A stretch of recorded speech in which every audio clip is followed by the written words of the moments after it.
Bienvenue dans la série Jeune Coq de Féru, c'est Oscar Gégou, 3e lignel au Stade Rochelet, 20 ans et champion du monde moins de 20 ans.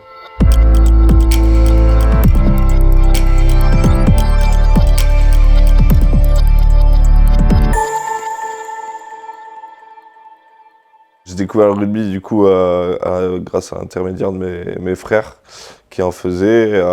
Moi j'ai commencé à 4 ans en étant autour des terrains et ensuite je les ai rejoints dessus parce que les coachs me voyaient traîner un peu trop au bord du terrain, donc m'ont proposé de venir fouler la pelouse et j'ai tout de suite accroché et j'ai pas arrêté jusqu'à aujourd'hui. Je suis de La Rochelle. Mes parents ont déménagé sur l'île d'Oléron vers mes 3 à 4 ans du coup, pour le travail. Ma mère est agent immobilière et mon père il travaille en maintenance automobile.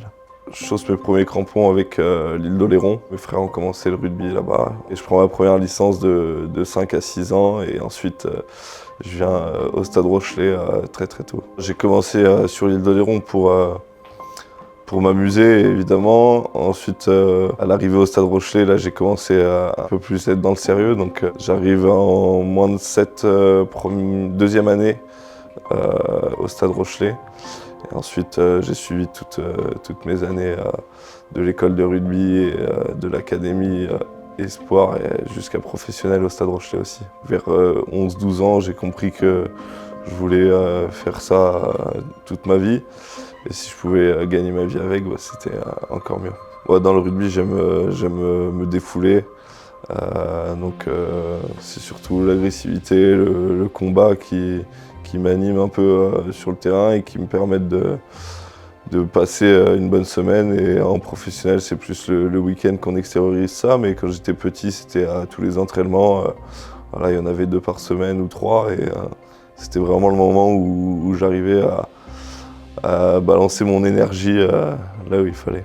On commence tous aussi à jouer au Stade Rochelet. On est direct pris parce qu'il n'y avait quand même pas assez de place déjà il y a 15 ans. Et finalement, ils nous ont pris parce qu'ils étaient assez contents de nous. Ils avaient besoin de petits qui avaient envie aussi. Mes rêves de gamin, moi, ça s'est fait en allant voir les matchs à Marcel de Flandre. Petit à petit, au début, j'allais les voir. J'étais pas trop conscient que je pouvais y arriver un jour. Mais voilà, je trouvais ça magnifique. Et au fur et à mesure, ouais, je me suis lancé l'objectif que chaque week-end où j'allais les voir, je me disais, bon, faudrait que ça soit toi un jour sur le terrain. Et voilà, c'est à partir de ce moment-là où je me suis vraiment dit, commence à travailler un peu plus sérieux et à te le mettre dans la tête. Et voilà, aujourd'hui, j'ai réussi un peu cet objectif, même s'il en reste beaucoup. J'avais un plan, ouais, sans trop l'écrire ou me le dire dans la tête, mais c'était de me donner à fond et vraiment pas louper un entraînement, même en étant petit. Non, j'en ai jamais trop parlé à mes parents. Après, je pense qu'ils savaient très bien que j'avais envie de faire ça. Avec mon frère du milieu, du coup, comme on est resté longtemps dans le même club, ouais, on en parlait. Évidemment que c'était notre rêve à nous deux. Lui a eu de grosses blessures au genou, donc ça l'a pas permis, mais voilà, on en parlait tous les deux et aujourd'hui, il est très fier de moi. Je suis très famille, très proche de mes frères et ouais, je joue pour eux et je sais qu'ils sont hyper fiers de moi. J'ai tout le temps des retours d'eux, donc c'est hyper agréable. J'ai toujours été très fin et joué à centre avant les premiers matchs à 15. Et c'est vrai que pendant un moment, je me suis demandé est-ce que je ne serais pas mieux derrière. Mais ça a duré 2 ans et après, 3e ligne, c'était parti. Et c'est vrai que dans l'agressivité et le combat, c'est le meilleur poste. À cet âge-là, moi je suis un gros supporter de rugby. Voilà, j'adore y jouer, mais voilà, je regarde toutes les compétitions en France, Top 14 Pro D2. Et les 6 nations, je suis beaucoup aussi parce que c'est un moment incroyable une fois dans l'année. Donc voilà, avec mon père, mes frères, on suit beaucoup, on regarde tous les matchs et c'est vrai que le Top 14, je l'ai un peu saigné toute mon enfance. J'étais beaucoup fan d'Emmanuel Arinardoki. J'avais beaucoup de posters de lui, j'aimais beaucoup son jeu sur les mains, de la relance et puis voilà, aujourd'hui on joue presque le même poste donc c'est hyper intéressant d'encore s'inspirer de lui et c'est quelqu'un qui a l'air très cool dans la vie aussi. Donc. Il le sait pas, ouais, mais je l'avais croisé quand j'étais petit en allant voir un match au BO.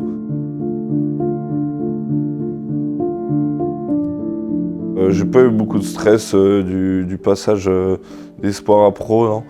Voilà, j'étais avec tous mes amis avec lesquels on jouait depuis 10 ans ensemble, donc voilà, c'était encore du plaisir, même si évidemment il y avait l'objectif qui était là dans la tête, et au final ça s'est concrétisé. En 2022, je commence à m'entraîner avec les pros. Je commence à prendre conscience qu'il y a une vraie opportunité en pro dans ce club en tout cas. Ils me font très vite confiance et j'arrive à montrer ce que je vaux. Et à partir de 2023, j'accroche mon premier match en pro contre le Stade Français fin de saison dernière, où on sort victorieux. Donc voilà, c'était vraiment un bon moment et c'est vraiment à partir de ce moment-là que je décide de vouloir créer quelque chose ici et dans ce club. Globalement, ça s'est fait au moment où je voulais. J'ai pas été pressé, ça s'est fait petit à petit. Même s'il y a des fois, on a envie de jouer les week-ends et qu'on n'y est pas. Moi, je suis encore jeune, je me dis que je suis encore jeune et que j'ai le temps. Il faut que je travaille encore plus, je me remets tout le temps en question. Le truc que j'ai plus travaillé, c'est mon plaquage épaule gauche.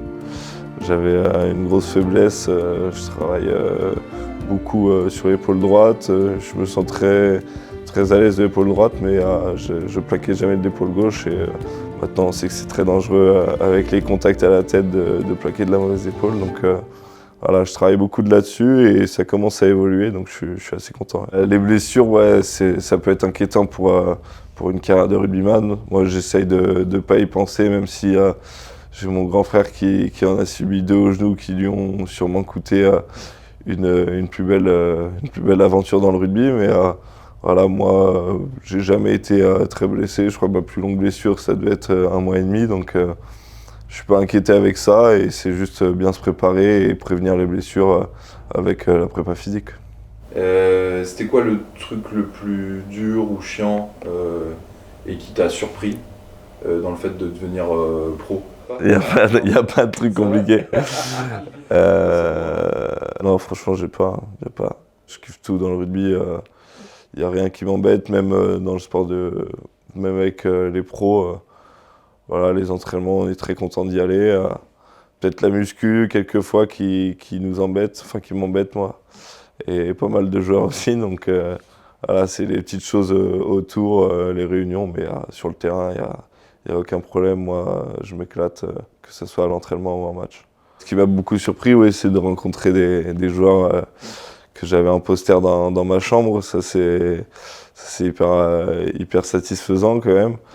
Voilà, ils le savent pas trop parce que j'en dis pas trop. J'essaie de rester un peu discret avec ça. En professionnel à La Rochelle, tous les joueurs sont bienveillants et très très cool avec les jeunes. Donc ça permet aussi de performer dans le club. Si j'en suis là, les personnes qui ont cru en moi, c'est ma famille, donc mes 2 grands frères et mes parents qui m'ont beaucoup aidé à parvenir où je suis aujourd'hui. Donc c'est vraiment cool de s'appuyer sur eux, même encore aujourd'hui, alors que pourtant ils n'en savent pas grand-chose du rugby de haut niveau, mais ils arrivent à m'aiguiller et à m'aider. Un nouveau plan s'écrit, ouais, parce qu'à partir de ce moment-là, on a réussi globalement le premier gros objectif. Maintenant, c'est de performer et de rester avec cette équipe, d'aller au plus haut niveau avec le Stade Rochelais et d'avoir une place de titulaire indiscutable. Ça, c'est l'objectif au sein du club. Et après, évidemment, le plus haut, ça serait avec le 15 de France. Après la Coupe du Monde, j'ai eu une opportunité ou 2, mais voilà, moi, j'étais vraiment fixé sur le fait de rester au Stade Rochelais comme j'ai toujours été ici. C'était hyper important pour moi de rester ici. Ils ont proposé un contrat qui m'a convenu, donc j'étais très content de re-signer ici.